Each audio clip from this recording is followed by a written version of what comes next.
the internet.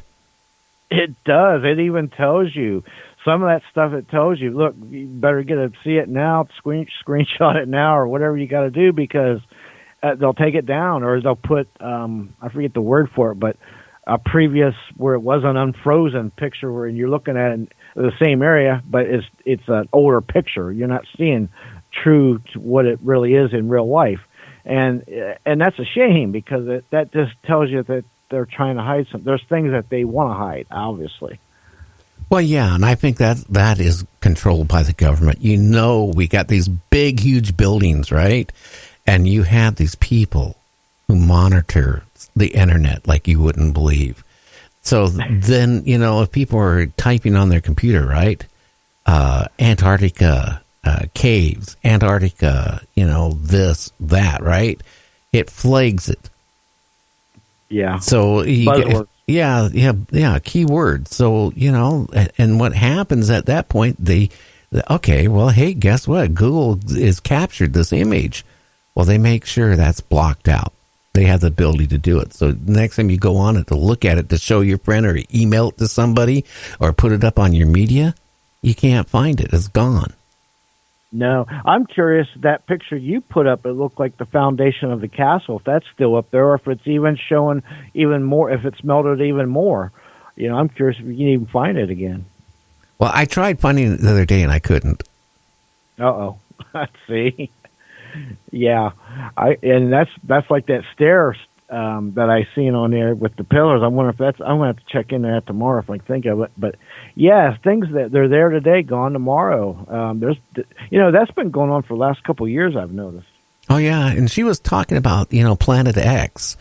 You know, I've heard from all different people in the grapevine that the only way you can see this planet is if you're in the North Pole.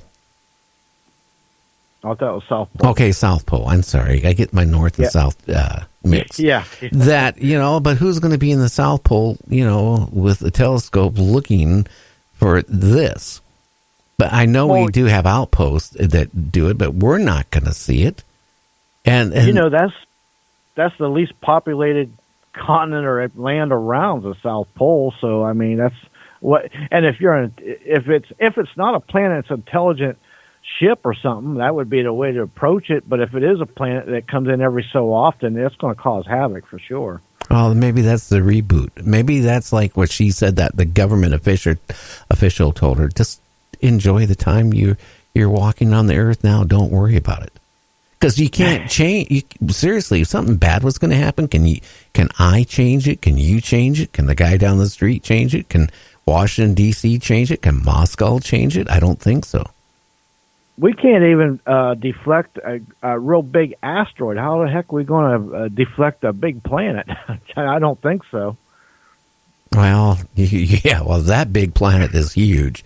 And again, like we have talked about before, the Earth has been rebooted several times. Well, maybe when it makes its appearance every whatever time frame it is, okay, it kind of like reboots the planet. Well, let's look at it like this. If it gets close enough, and it doesn't have to get real close, but it's a big planet, it's going to really mess up think what the moon does to the tides. What would a planet do if it got real close? I mean, it's going to cause a lot of destruction. And maybe it's done this before every few thousands and thousands of years, and we just think it was, we throw it off as a volcano or a asteroid hit. But let me tell you something. A planet came close enough, it might activate all these super volcanoes. It might be a catalyst to start all these things. We don't know. Well, I was telling somebody the other day, somebody had been talking back and forth for emails, and they're really worried about living. They're scared. They got a family. They're worried about, all this doomsday stuff, the volcanoes, like you mentioned, Yellowstone, Antarctica, a black hole could appear next to the Earth and swallow the planet, all this stuff. And they're worried about it to the point that it's causing them some stress on this person. And I said, why worry about it? You could actually, no offense, a human body, you have no time frame. You're not like when you go to the grocery store, it has the expiration date. Yeah. I mean, you could actually just go eat your dinner or go in the front room and keel over dead at 20 years old or 15 years old or 70 years old. I mean, we don't know what the future is going to be. We don't know how long we're going to live. So why worry about it? I mean, face it, all you're doing is putting yourself and your family through stress. Take each day as it comes and be happy that you had a day. And if something bad happens, maybe we won't even realize it. It'll be that fast. Yeah, because you can't stress out or worry about things that you can't control. And the time that you're spending worrying, use that to pray or just be happy and do what you got to do. And because you can control yourself. You can control yourself not being stressed out about something you have no control over, which is silly. So why stress over it? You're not going to stop it. Can't change it. Just let it go. And I agree with you. It stresses. It will break your body down. It's not worth it. And you know, like you say, you could die. You could walk in a room, get stung by a bee, or eat something you're allergic to and die. Or you might fall and break your neck. You could be any age and do that. You know, life's not guaranteed. So do the best you can every day, and don't worry about the things you can't control. Yeah, or you go to bed at night and you just don't wake up. I mean, that's the end of it. You pass on your sleep. I had a friend years ago. This is about 21 years ago. And he worked in a car lot as a mechanic. And very likable guy. He was young. He was like in his early 30s.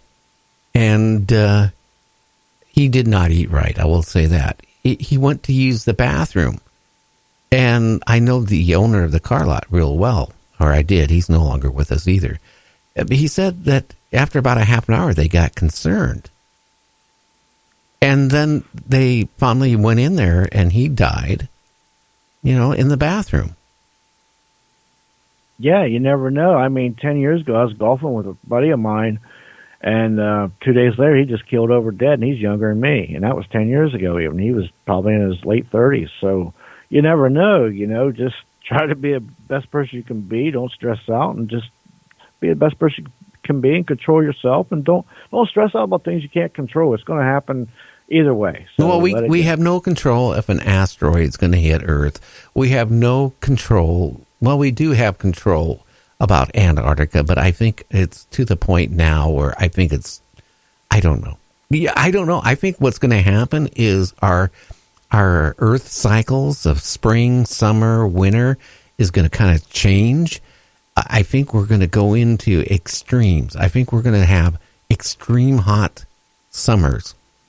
And then we're going to have extreme weird winters, maybe colder than ever because the Earth is a little bit off its axis. Of course, NASA doesn't like telling us about it. I think, things are happening. And I think we're going to see more hurricanes, tornadoes. All this stuff is going to be higher categories than what we've ever seen before.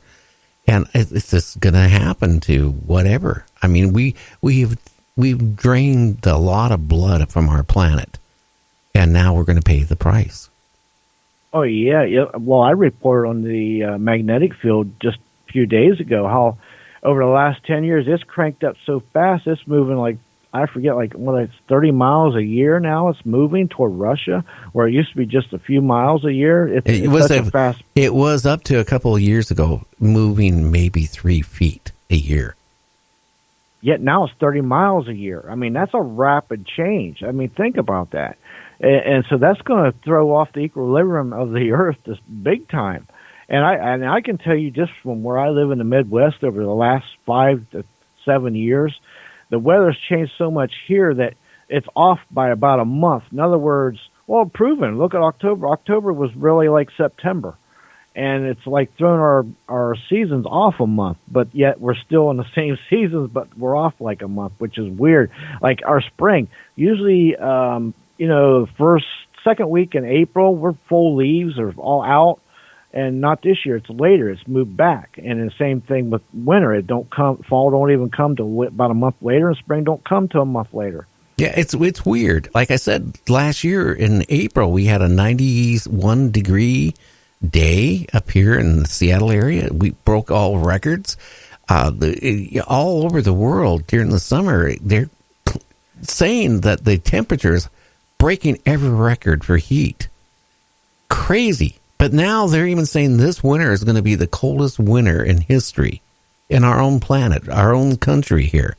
So, I mean, you know, I seen the difference myself. Last year in my studio, I didn't have to run a heater at all because all my computers, all my servers, and you know, and in that air conditioning case, and all the computers underneath the desk will heat this room up nicely. But right now, if I don't run the heat in here off and on, it'll drop down to 60 degrees. It is chilly. I can't even keep my house up to more than 65 degrees. It is something, this winter is going to be cold. And you're talking the Midwest is going to get hit with a lot of snow this year. California, that freak storm, it came in and dumped a lot of snow where they had to close I-5, the freeway. You know, up between Oregon and California and all that stuff. And it's weird. A lot of stuff is happening, and it's now happening fast. The hurricanes, when the hurricane season, the hurricanes are more intense than they ever been. I mean, it's just a lot of things happening. We have had tornadoes here last year in my area, 9 miles away from where I live, where it took a little strip mall and a couple houses and tore the roofs off of the buildings and damaged a house to where they had to tear it down. We never have that here. We have maybe a little mini one, but nothing has ever done damage. A lot of things are going on. Yeah, it's throwing everything out of whack by a good notch, which is about a month. But not only that, it throws the weather systems out of whack easily. And I can see it here. And I've seen it here over the last good 5 to 7 years. Things have changed here. And I've been on the East Coast, and it's changed there because they usually get, they're like a half a month difference because of the daylight, the way the sun sets and stuff, even though we're on the same time zone. But it's still it's different. It's all across there. And, you know, Canada's getting hit hard with the cold blast. Remember I reported on that the week before. They're getting hit hard with this cold blast. Oh, yeah. Well, the earth changes and people are still in denial. There's still some politicians that says it's all a load of crap. I don't know where their head is, but, you know, maybe they're just saying it because they're scared to tell the truth. I don't know, but I do know that magnetic change, it's got to have some kind of effect on it some way or another. Even if it stops, slows, or diverts the ocean's currents, because that has a lot of control in the weather around the world. Oh yeah, you know, like I always say, that little belt from the equator going all the way up to the Atlantic Ocean, all the way up to the UK and France and Germany and all that area. If that is already slowed down, if that stalls, it put all that into an ice age really fast. Again, the UK, their weather forecast for this winter is going to be coldest and it has been in the last 100 years. Is that telling you something? Something is going on. Again, I was reading here recently that the Earth is off its axis a little bit. And that could be also changing what was going on. So we got all this against us.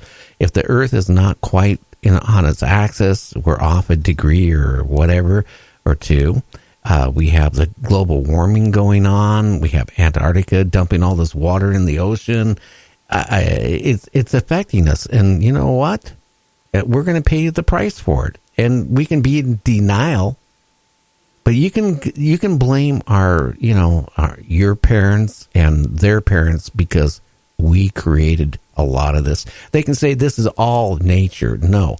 Yes, some of it is.